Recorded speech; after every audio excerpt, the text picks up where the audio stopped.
to call the meeting to order, if you could, please. If you care to stand and salute the flag. I pledge allegiance to the flag of the United States of America and to the republic for which it stands, one nation, under God, indivisible, with liberty and justice for all. Thank you. So, Superintendent Buckley, could you confirm the notice of posting of the meeting for this evening?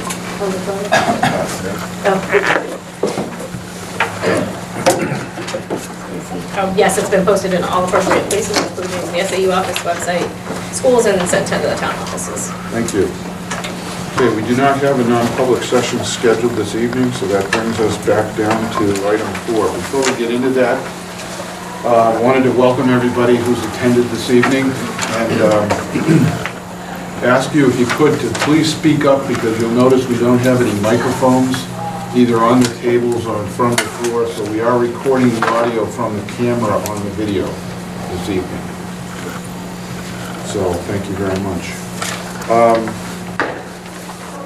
Under item 4, I do have a couple modifications myself for the agenda this evening that I wanted to mention, and with the indulgence of the board, I would ask that we can add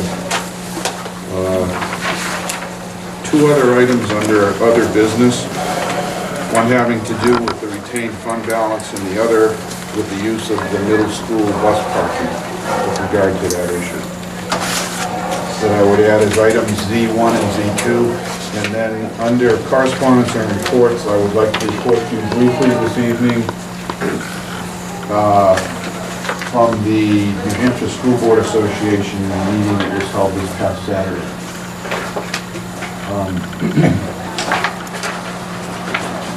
Mike, would you mind closing the doors for us, if you don't mind?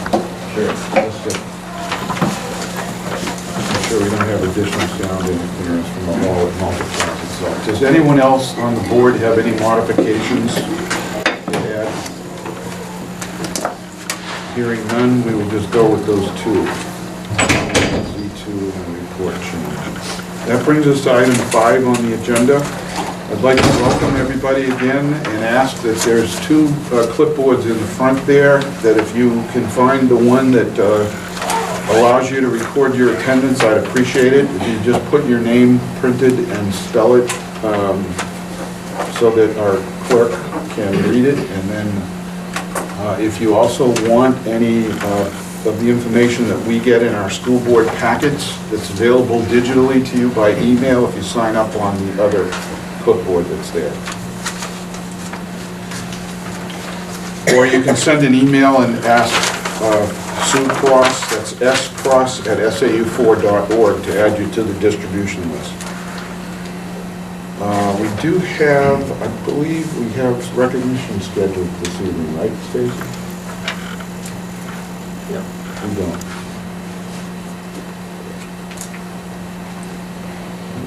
Okay, that brings us then to public comment from members of the public. I don't see any elected officials in attendance this evening. Forgive me if I'm wrong, but that would leave us with anyone from the members of the public who would care to speak on any item, including items not on the agenda this evening. Anyone? Care to speak to the board? Okay. Didn't want to have you miss your chance. Okay. Mimi has asked to be excused from the meeting tonight. She is ill. We do have Keegan Tracy with us this evening, and wonder if you have a report for us, Keegan. Well, I guess the transition from winter break went a lot better than I expected. After having 3 snow days, it seemed like they were ready to learn. And it was just kind of a shock. And it's been the start of winter sports. And there's a lot of participation from the students going to the home games, and it's pretty nice to see. So it's going well. Very good. Anything else happening that might be of interest? Nothing really. Okay, well, we welcome your attendance, and want to reiterate that if there are issues we're discussing this evening, for as long as you're here, if you have any input, just ask to be recognized, and we'll definitely hear you out.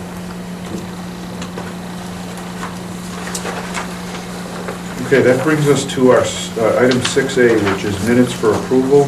We have in your packet 2 meetings, one from November 25th, special meeting that Tracy made a presentation to us on the school reconfiguration, and then our prior meeting on December 9th, 2013. Does anyone have any changes for either of those? I have one. Lloyd? It was on the December 9th meeting. Okay. On the 6th, and it says, Page 6? yep, no, page 2, item 6. Item A. Page 2A. Go ahead. It says, the thing at the end was moved by Paul Reinhardt, second with John Franklin. And I think at the beginning of the show, Paul Reinhardt wasn't here for that meeting. I don't know how it was. For December 9th? December 9th. Would be at the end. Yeah. Is that the meeting you... You You see that? make the meeting of the 6th, Paul. I think you were here for that. I don't know if I can find it here. I have been looking at it. It does have. Well, an effective- he was seconding a lot of stuff too, so. It does have an effect excused, does but have all the a- votes are 7-0-0. It's at the end. So maybe they That should- might have been Pages, very I exact. Right, yeah. Where did I read that? I don't think Paul's able to make the meeting of the 6th. Maybe I was at the 6th sheet. Friday night, Yeah. was rescheduled. That was rescheduled. I was looking at one. Page Actually, 7. the If you ninth. look on Okay. page 7, bottom box. Any other corrections? I'm glad, Paul, that Lloyd's keeping an eye out for you. I thought I had a hot one there. I must have looked too many pages. I must have read number 6. They're gonna cut your stipend if, You can see it's gonna be a tough night. Yes. I don't hear any other corrections. Is there a motion? So moved. Second. We have a motion by Ruby to approve both minutes. And seconded by Jeff.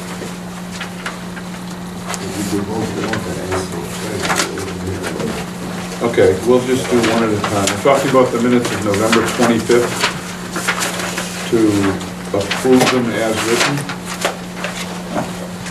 All those in favor say aye. Aye. Those opposed? Any abstentions? Okay, the vote is 7-0-0. Now we'll entertain a motion under 6A to approve the minutes for December 9th. Ruby So moved.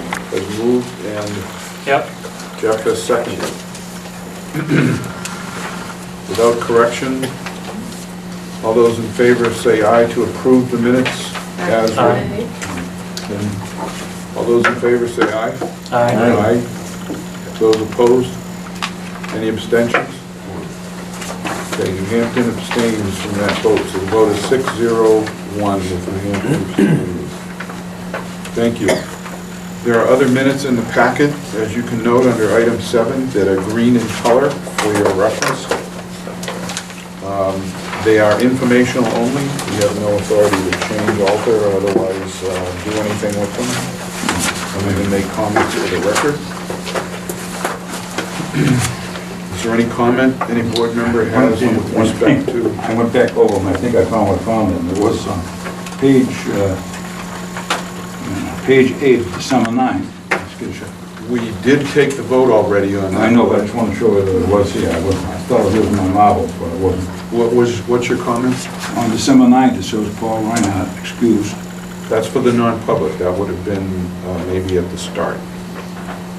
Is that what you were going by? Well, that's what it was, yeah. That's what it was, yeah. Yeah. Okay, thank you. That's what it was. Comments I knew I saw it on somewhere. on the green minutes included? These are draft minutes of the Budget Committee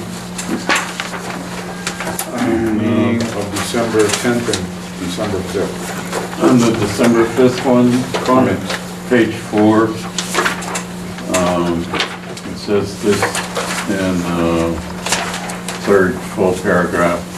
Says this year NASD retained 2.5%, about 434 in a fund balance.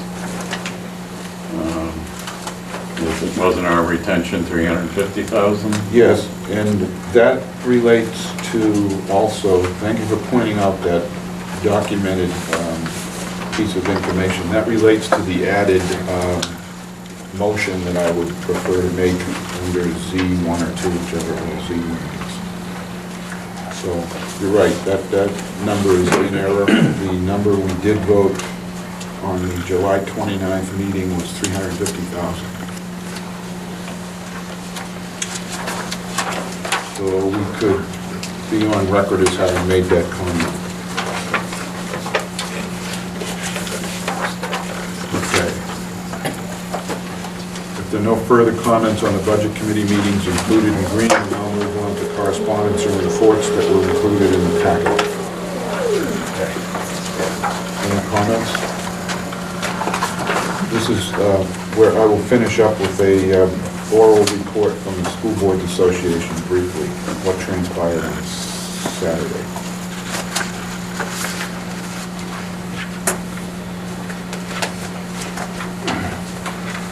You'll notice on the reports that Ann has graciously provided us with a Q4 update from calendar year 2013 on special education, and the numbers are looking somewhat stable.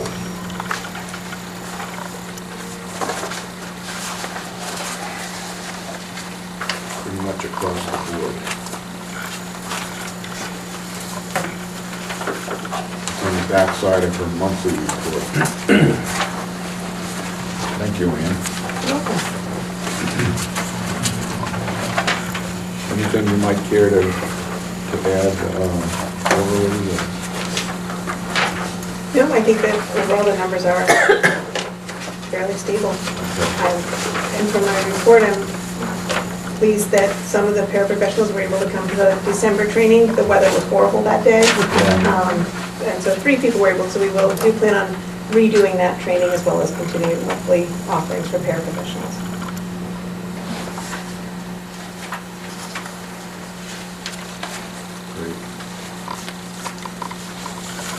If there are no additional comments on any of the reports or questions, I would like to go ahead and give you my oral report from what transpired at the School Board Association meeting. This past Saturday, on January 11th, at the local government center, the New Hampshire School Board Association did meet.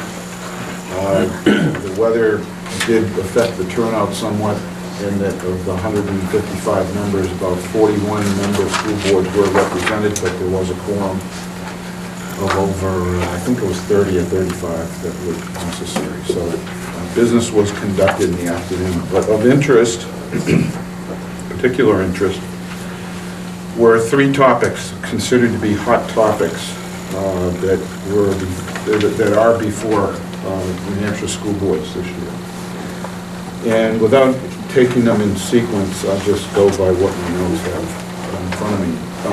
Common Core was one of the subjects, and Maria Dreyer, who is the superintendent of schools at Shaker Regional in Belmont and Canterbury, gave a brief presentation on Common Core, which is becoming a topic of greater interest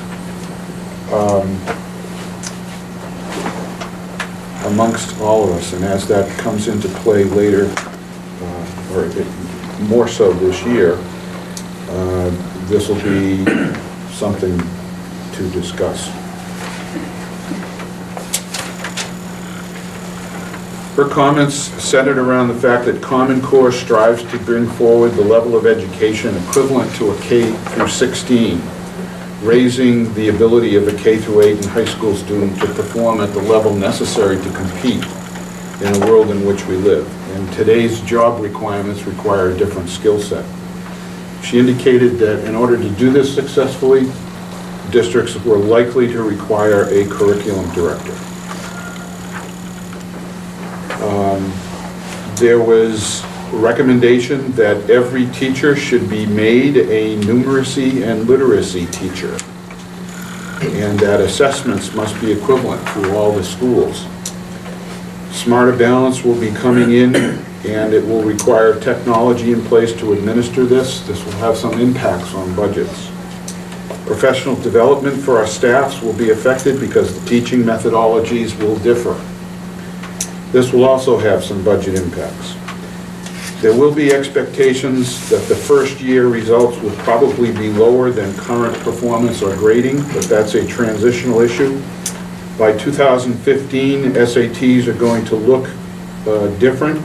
They will look more, I think I understood this correctly, more along the lines of the Smarter Balance. And is it PARC assessment that you might sound That's familiar the with? assessment. Yeah. And one of the reasons for that is the author of Common Core, I understand, is now president of the organization that administers the SATs. Well, one of the options for high school testing is to use the SATs as opposed to using Smarter Balance, and that is something actually that the state is looking at doing. Okay. And just to summarize, Common Core will ultimately mean doing reading, writing, and math in a gym class, for example, that we would not otherwise expect.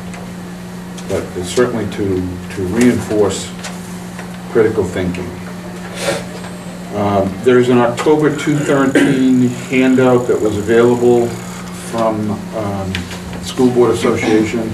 If anybody wanted to request it, I found it rather enlightening and clarifying with some examples. So it's available for those that might have an interest. The next topic that was considered that was of interest has to do with House Bill 142. That was a new law enacted by the New Hampshire legislature, and that has to do with teacher performance evaluation. And that the legislation references having involvement of the teachers and principals in creating a evaluation system. One of the comments had to do with if we're waiting for a model from the Department of Education to utilize, we're not likely to see that because there will be more or less guidelines established for each individual district to deal with that. And there were points made by the School Board Association to suggest that it's okay to involve teachers certainly to get thoughts, but you must make it clear that the input is outside of any collective bargaining agreement.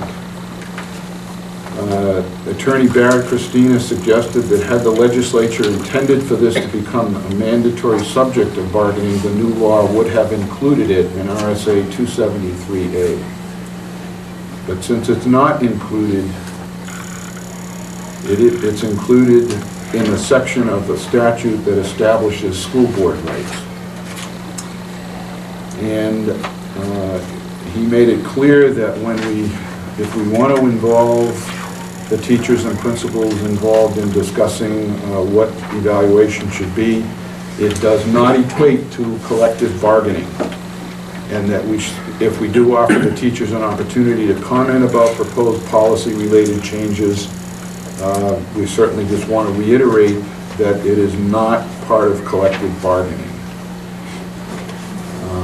We do have to adhere with a footnote, however, that whatever might be in the collective bargaining agreement, we must clearly follow. The DOE state model itself does not need to be used. Indeed, the model itself is not really an evaluation tool or an evaluation template. So that was fairly interesting in that some boards were waiting for a state model and it doesn't look like we're going to get one. They don't ever use them. Yeah, one other possibility, however, was that a gentleman, I believe from Hampton, New Hampshire, has a New Hampshire Department of Education approved model in place. Yeah, they have, the state has put out like a recommended, it's not a model because it doesn't talk about the evaluation, kind of procedures and processes that they put out. I think they're on their, still a draft, I think. But it's just guidelines on how to do it. We're pretty well underway. We have a good system in place and we're working on tying the last piece, which is student performance, into that. In fact, we have a workshop on it tomorrow with the administrative team. In the last workshop was on federal, how would I put this? Let me be specific.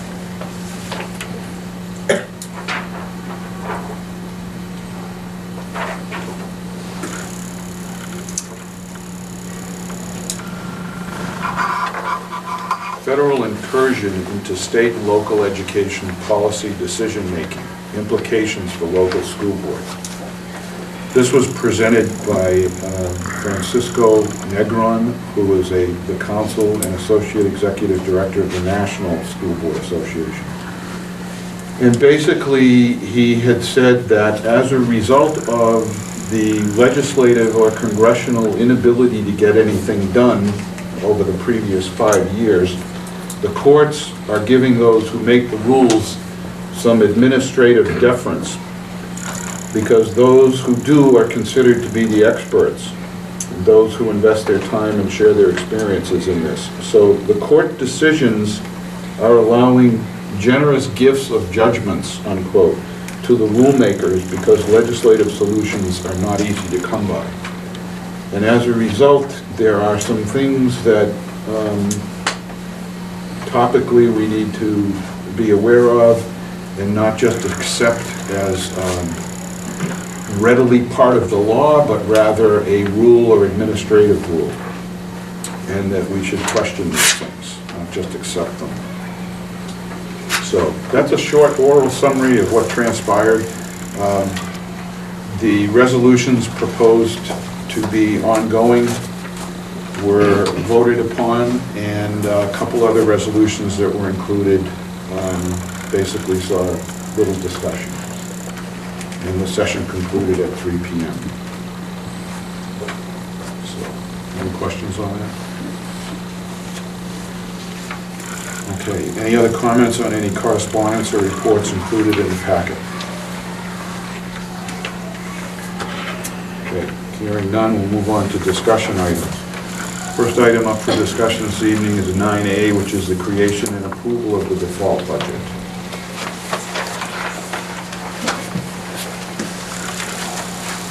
You may recall at the meeting of December 9th, I'd asked for a little more detail because this was a contended item a couple of times in the past, and I just wanted to be sure that our new administrative team has put this together according to expectations. You need another copy, Paul? Yeah, you want that. So what you have in front of you, and I can certainly speak to it, is the cover page that you had seen that Mike just added more detail to. So we actually added the percentages and the amounts on the other side. The next page is actually the default budget form we complete for the DRA. That will, if you approve the default budget tonight, we'll have you sign the default budget. There's a cover page that goes with it. We'll have you sign that tonight, and that will be done. Good. Just in the interest of chronology, I would like to read the definition of the default budget from RSA 40, Section 13. Just to kind of level set things. And then, if you would, Mike, would you start with what, to remind us all, and for those listening at home, the school board budget number, the budget committee approved number, and then the default number that you're proposing. Okay, the default budget, it falls under RSA 40, Section 13, Item 9A. Operating budget, as used in this subdivision, means budget as defined in RSA 32.3, exclusive of special warrant articles as defined in RSA 32.3. and exclusive of appropriations voted separately. Default budget, as used in this subdivision, means the amount of the same appropriations as contained in the operating budget authorized for the previous year, reduced and increased, as the case may be, by debt service, contracts, and other obligations previously incurred or mandated by law, and reduced by one-time expenditures contained in the operating budget. For purposes of this paragraph, one-time expenditures shall be appropriations not likely to recur in the succeeding budget as determined by the governing body unless the provisions of RSA 40 are adopted of the local political subdivision. Mike, what was our school budget number that we agreed to? 20 million.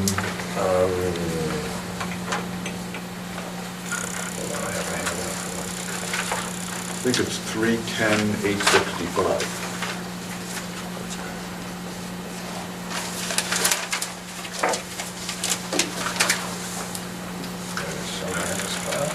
Why don't you verify that if you disagree? The budget committee approved budget was Friday evening, 20,167,997. Yes, and if you were looking at all other funds, so that's actually on this cover sheet you just got, which talks about the default budget. So you see an FY15 proposed, and if you look at just the grid, the bottom grid of the two, it says FY15 process, where it looks at the FY14 appropriated, FY15 proposed, variance, FY15 default. You're talking right now about the FY15 budget proposed by the school board budget committee. Fund 10, the general fund, 20,167,997. Fund 21, food services, 609,615. Fund 22, federal projects, 1,024,957 for a total of 21,802,569. So that's the budget committee proposed budget. Theirs is the 21,802 budget. Yes, and that's not inclusive of warrant articles, including the teacher's contract, and the SRO. Those are the two financial warrant articles. So, okay, never mind. I advanced my motion. So you can see the difference between FY14 appropriated. I want to make a note too on fund. You'll see right below that there's a little asterisk, which is why I included the process used in last year, FY14. This is actually a pretty big deal because it goes back to the financial reporting on the MSDS form, which defines your default budget, and you're going to sign one of those tonight. It also goes into the creation of the MS27, which looks at all revenue across all funds. So in prior years, I talked to the DRA and I asked them if there was some kind of rationale why you would exclude any federal funds from this kind of reporting. My contact there couldn't tell me a reason. So, for example, we're finding that two large grants, and it's actually broken into 3 grants. There's 2 Title IV Project Promise grants and a Title VI grant that seem to not be included in those numbers. Because obviously we receive much more than $787,000 in federal grants, right? So when I look at those numbers and I pull them out and agree to, we should increase because we are obligated to pay that in 2015. And for an agreement with the health trust, we have to pay their increase in health premiums. That's the large one. And that's approximately $176,000. Well, based on their current enrollment. 7.3%? 9.6. Maximum? That is what they say their premium will not exceed. So it could be lower than that. If it is lower than that, and the default budget would be accepted, and actually, just because the default budget's accepted doesn't mean you spend it, right? So if it was to be accepted, and it comes out that it was truly a 7.3%, we would not, that would go back to the taxpayer. The fact that the possibility of the default budget gets accepted, but possibly not spent,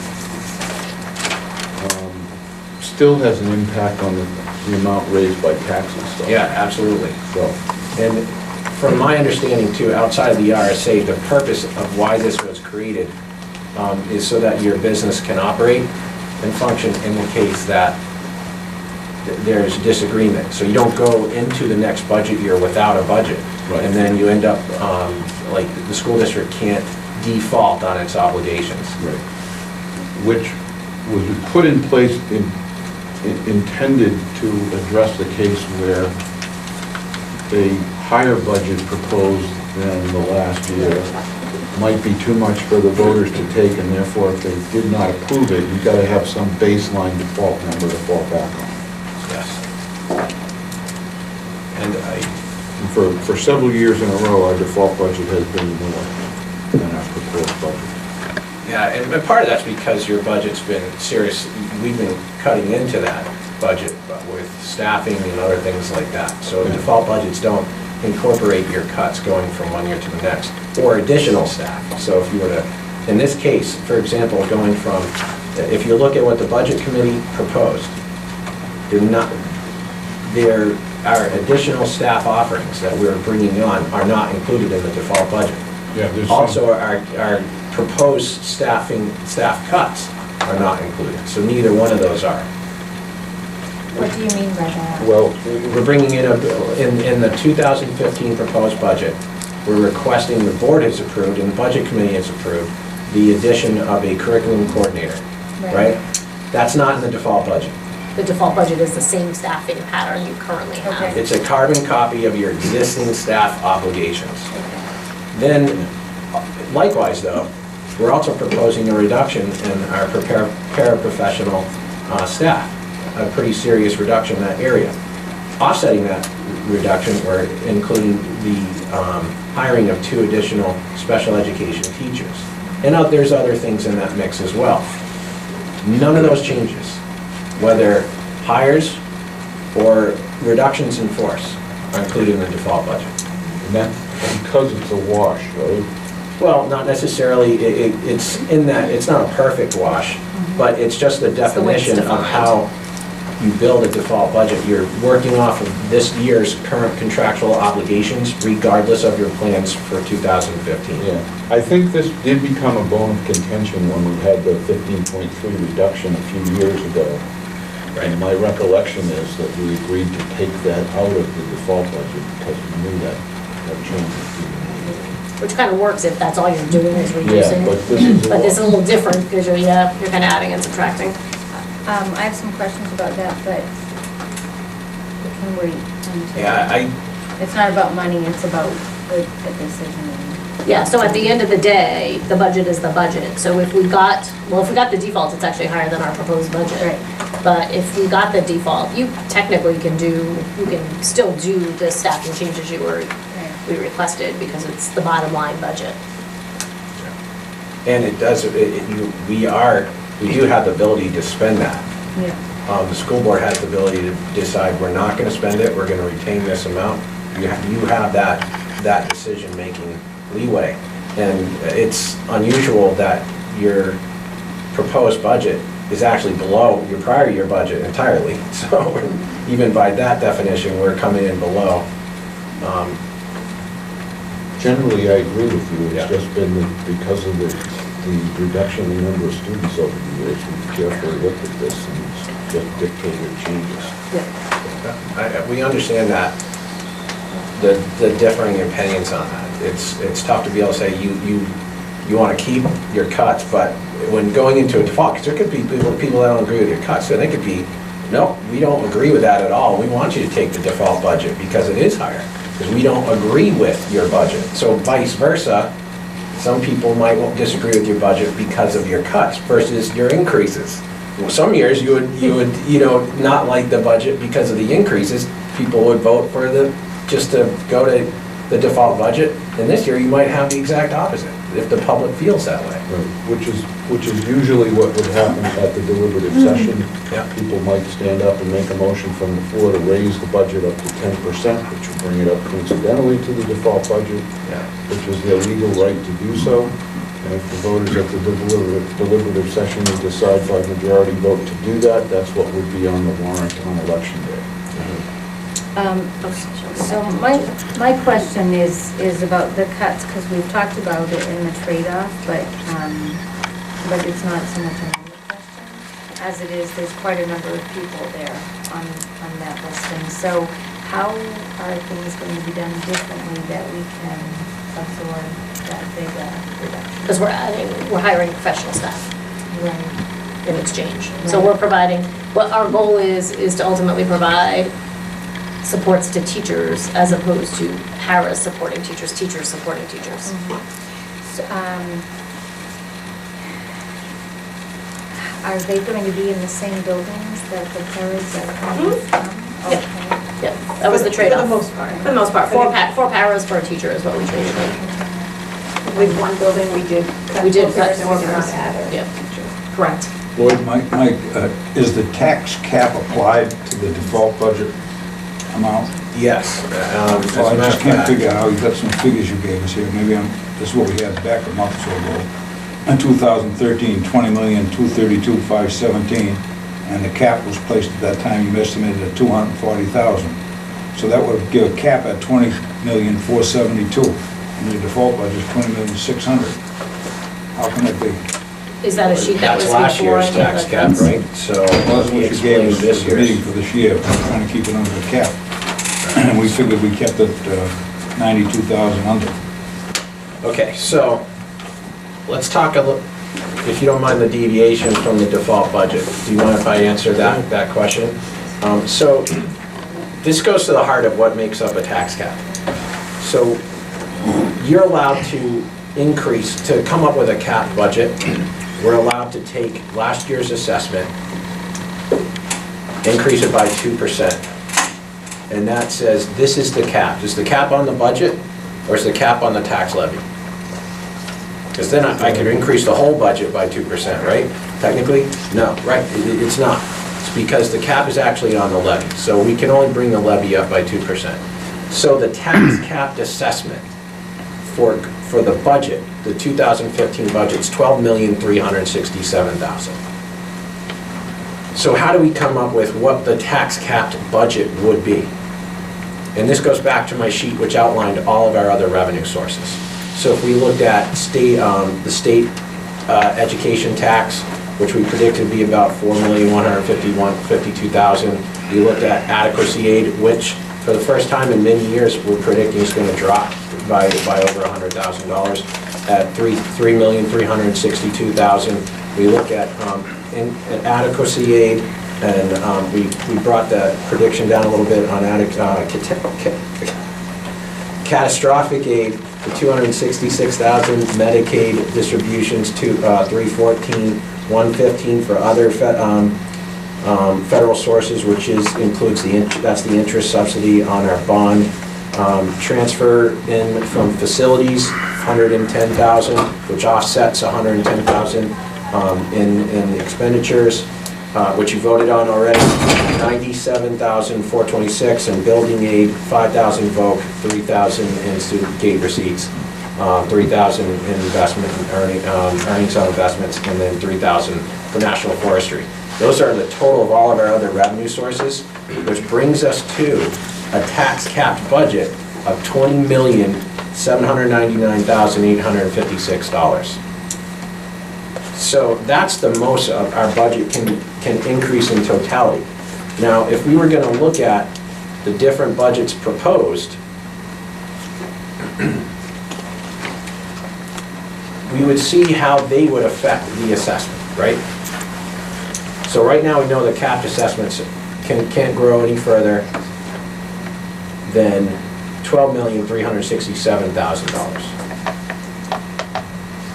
the school board's budget that you proposed, which was initially, let's go back here, 20 million, I got it right here. $20 million, $20,310,865. That clearly falls below the $20,799,000, right? And this is on the general fund. We're only talking about the general fund, okay? So when you look at our default budgets, you can't look at the bottom line budget. You have to look at the top line, which is Fund 10. The other two funds, Fund 21, they're special revenue funds. They work off the revenue they provide. So the taxpayer, except for the $25,000 subsidy, which you voted on, which is included in the general fund budget, going to food services. Remember that? That's a transfer out from the general fund to food service to help subsidize it. With the exception of that, Fund 21 and Fund 22 are not have no bearing on the tax levy whatsoever, which I think is what you were probably looking at. You're like, why is that money? So if we received more in federal funding, we had a different program, that could change the size of the total appropriation, but not what affects your tax levy. So on the assessment, the default budget is the closest to the tax cap budget, where the tax cap levy would be $12,367,000. The default budget, which is listed here at $20,600,000, is still $199,000 below the tax cap. Keep in mind that some of that makes up the tax cap maximum, the way Mike's presenting it this year, is forecasted revenue. So to be on the conservative side, which is where we are right now, 200,000 below that, is a good idea based on whether or not we realize the forecast. And those also take into consideration the two warrant articles. Well, after the tax, tax cap. Not on the default budget. Oh, on the Changed default, from- on the tax cap. Changed. Oh, yeah. What was that, Wood? Originally, the tax cap we had, when we were working this out a month ago, was 240. I got it right here, some of the figures. It was 240, I just read it off on where I had it. Anyhow, the 240 now, it's actually gone up to $20,799,000. So it's increased. Yeah, but that's because of the forecast Yeah, data. I know we had to get, but now we know. Last year, when we looked at this, it was just 2% of the net assessment. That's pretty much all we looked at. Yeah. And we didn't bother gambling on forecasts, which is why we didn't get close to or even below those numbers. We just didn't consider it. And we were concerned too. I mean, we reduced adequacy aid. We talked for, we included in our adequacy aid. Now that's a big number to forecast. We're close to 100% of what we're going to see in state aid, which is the largest number. But the adequacy aid we know is going to drop. They have a new calculation. So we built in the possibility of a 3% reduction. Now that might not be true, but for being conservative on this, we built in a possible 3% reduction in our average daily membership. We did increase figures for catastrophic and Medicaid based on what we know or what we feel is going to be our claim history for 2015, and we're above what we expected in 2014. But those are areas that we could see $100,000 fluctuation. So In each? no, probably between the two of them. Just when we look back at the history on those, it is a Catastrophic aid's possibility. harder to predict than Medicaid. Very hard. Yes. Yeah. Because that's so dependent on what students are here. If a student moved out of district, that we were getting $75,000 back on Medicaid. We have no way to control that. Right, so by combination of being conservative on the forecasting, being a couple $100,000 under Yeah. the limitations, and having a retained fund balance, we should be in pretty good shape, Right. which would make the default budget completely superfluous for us, because it's another $2 million we don't need. Right, so the default budget's 200,000 under. If you include warrant articles, if we were to accept and vote for, the community voted for both warrant articles, which would be the SRO and the NATA contract, which total about $329,000. The school board's budget is still $159,000 below the tax cap, and the budget committee's budget is still $303,000 below the tax cap. So, for safety's sake, all three budgets presented are below your tax cap, well below it, six-figure dollar amounts below it. And that's with all warrants included. So it gives you just a general idea. Does that answer your questions on? Yeah, I got all figured ones. Right. I have a worksheet for that too, I'd be happy to give you. Okay. Any further discussion on creation of the default budget and what Mike has presented to us? Any additional inquiries? I have another question. Go ahead. It's not about the numbers again, it's back to the cuts. Because I know that with teachers, there's a formula for who gets put on the list. So is there something like that with support staff? I mean, if there are 4 leaving a building, is it just because they happen to be in that building, or is there a seniority thing? There is no seniority in our contract. In our agreement, it's not a Or, contract. yes, right, in our agreement. Yeah. So is that, So we're taking lots of things into consideration as we look at that. or there are nervous people, of course? Yep. Now, if the money's in there for the administrative increases, There's $100,000. You voted, what was voted by the school board in the budget that we presented to the budget committee, which they reviewed, was a $100,000 increase to administrators, program specialists, and support staff in general. But that wasn't specific to, like,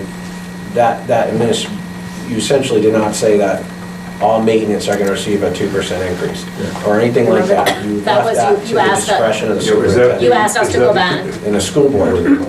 Yeah, you asked us to go back and try to, because one of the concerns was that people who had been hired many, many years ago had been retained on step. We were hiring new people at higher rates, trying to kind of fix that. So we're still working on That that. was directly as a result of our videographer's concern. So we thank you for raising that. Yes. So, question, I don't remember, did we include administration in that? or- Yes, in that 100,000. Okay, so the so pool. that. Yeah, and that also doesn't included count. FICA and retirement, That's so. not the curriculum position. No, that's separate in the budget. entirely. Correct. It's a separate line item. We just couldn't come up with a dollar amount, remember, because it was gonna take a while We to missed get to one the meeting, I think it's answer. when we discussed that. Yeah. We gave you a couple outlines of what a percentage increase would look like to all groups. And I think, was that a 1% or 2%? I can't remember it going I back. think it was but- 2%. Yeah, I think it was a 2%, but we gave you, I think, 6 complete scenarios, and you chose a flat dollar amount to be allocated based on really clarifying these individual contracts with our employees. Positional review by the superintendent. Correct. Exactly. Discretionary pool. Yeah. Okay, what I'm going to suggest, since we have to sign a document, when we take this up under action items, once we vote on it, presumably to pass the number, if you could ask us to sign the document at that point. Sure, we'll pass those around. Okay. Is there any further discussion on item 9A? Okay, hearing none, that item will be taken up as a separate action item under 12A when we come to it. So we'll now move on to reviewing the budget committee budget and any relevant changes to the warrant and actually take our position on article votes. Daisy? So basically, the budget hearing was held. The budget committee had input from the community. I think there were probably 50 people there. The budget committee voted, well, you were all there, they voted to not make any changes, and they voted to not change any of the recommendations. So it is as is. And so under your action items, you'll want to, because we haven't voted to recommend or not recommend the article, so you'll want to do that. Do you have the document for us to look at? The warrant, I mean? I thought I had made copies of it. Is it available digitally?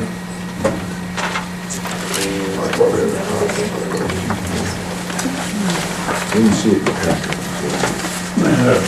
No, it wasn't in the packet because I wouldn't have had it until after the budget hearing. Yeah. And I thought I had made copies of it. But I'm not seeing. They're probably sitting in the printer. Is it available digitally? I mean, I don't remember if you don't believe emailed me. Can you use in the It's budget? actually, it's the same exact thing that's in the brochure, in the handout from the deliberative session, yes. Make copies of it? Somebody took mine to make a correction. So I don't have mine. Make copies of that. It's exactly that, I'm looking at it now. I wrote all of them, I don't know what's it. Yeah, what I'd like to do when you get that for us, Mike, is record our vote, because if there's a minority position on the board, our practice has been to record the town who's in the minority. Okay, whether it's for or against. So that would be indicated in the vote. Anybody here an employee of the high school? Can get me into photocopy? I think if that go into Doors the. open. Yeah, the door might, yeah, it's just the first door Honor system? through the doorway there, yeah. There's a coin box on the, Okay, so when we get to the action on that then, Stacy, we will just take vote on the position Perfect. for each of the warrant article items, okay? To date, there have been no petition warrant articles, is that correct? Correct, we have not received any. The deadline for that is tomorrow at 5 PM.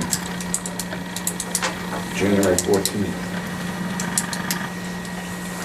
Okay, now, again, we're going to need that document for purposes of preparing assignment of speakers for the warrant articles, which is the discussion item 9C.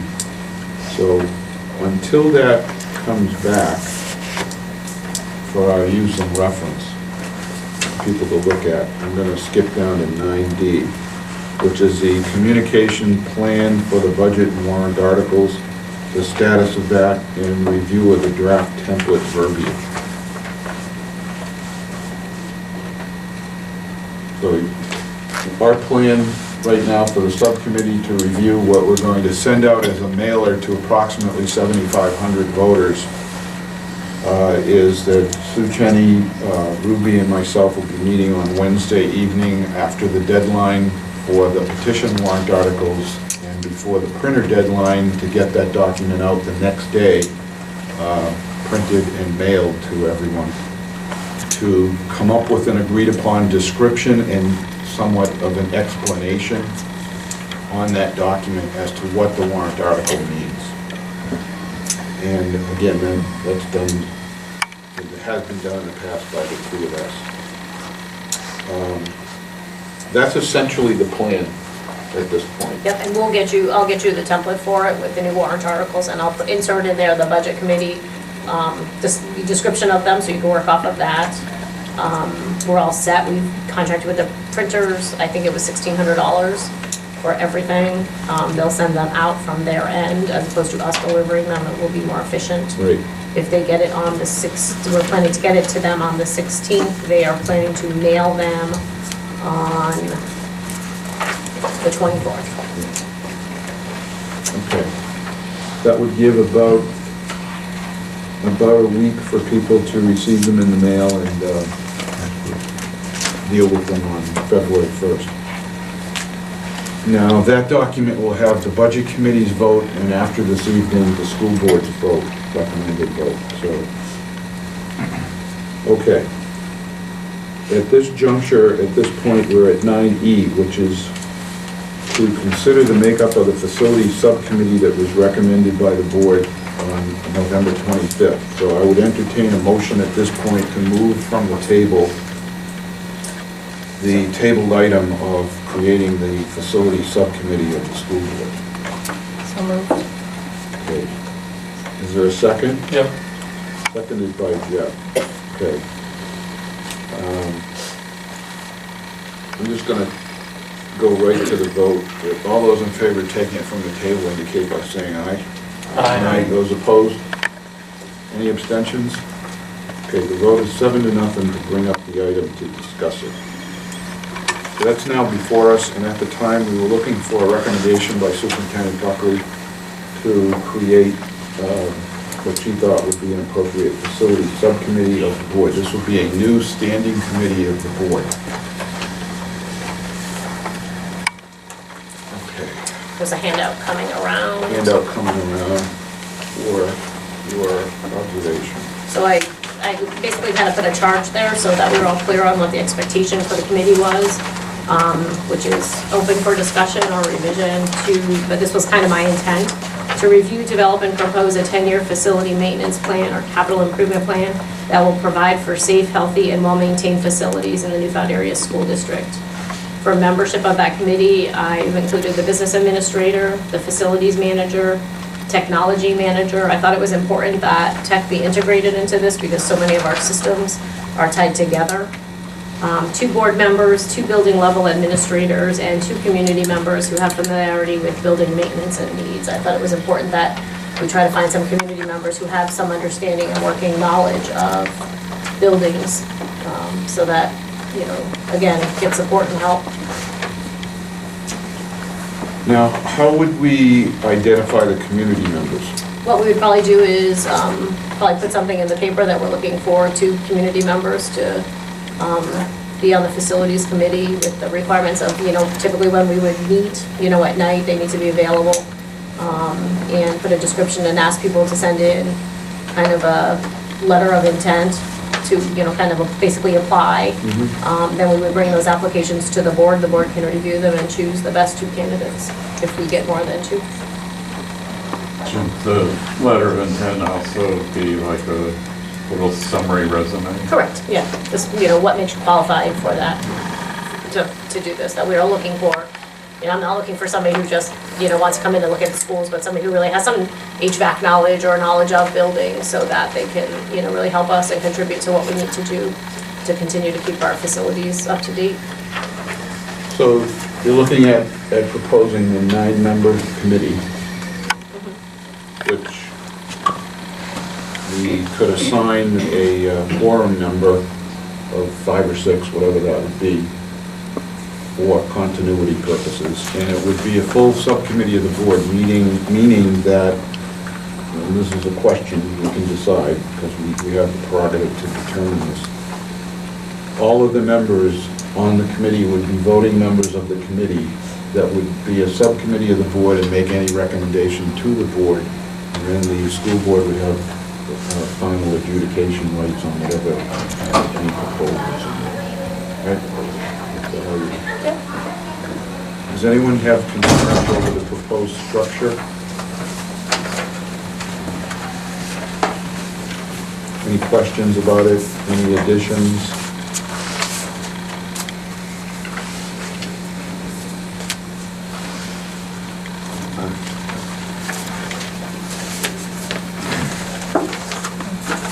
I notice in here, thank you, I notice in here that you reference the,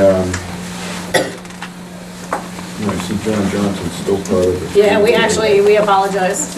We left somebody out, huh? No, I'm on there. We left, there too. we left, Oh, we had Jeff to- was left off. Yeah. So John and I both. Jeff, Oh, this is just a working document Yeah. anyway, so we can make Yes. that correct. Okay, we'll fix it for the real thing. That's why. Anyway, back to our discussion on the facilities committee, there are 9 members proposed, seems pretty broad to you. 2 building level administrators. Translate that for me for clarity, as an example. 2 building level principals or assistant principals. Okay, I would so, ask who might be interested in it and take from them, probably the people who have the most knowledge of the buildings and facilities. okay. Ann knows too. So, I said Ann knows too. yeah.